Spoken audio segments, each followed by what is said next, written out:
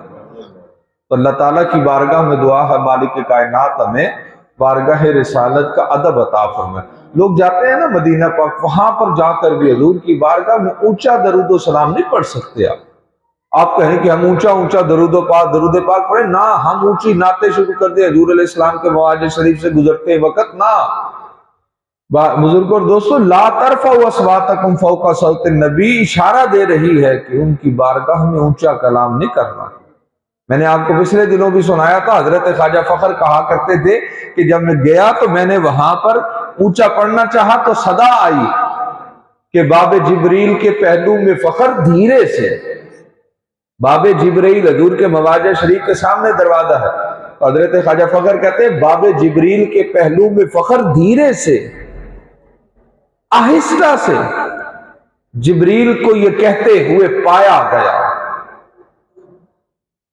پلکوں سے در یار پہ دستک دینا، اونچی آواز کی برسوں کا سرمایہ گیا۔ بڑے ادب سے حضور کی بارگاہ ہمیں جانا ہے، کیونکہ جیسا حضور کا ادب، احترام، تعظیم ظاہری حیات مبارکہ میں تھی، ایسے ہی پردہ فرمانے کے بعد بھی ویسا ہی تعظیم، ادب اور حیا۔ اللہ کی بارگاہ میں دعا ہے مالک سمجھنے عمل کی توفیق عطا فرمائے۔ آخر دعوانا الحمدللہ رب العالمین۔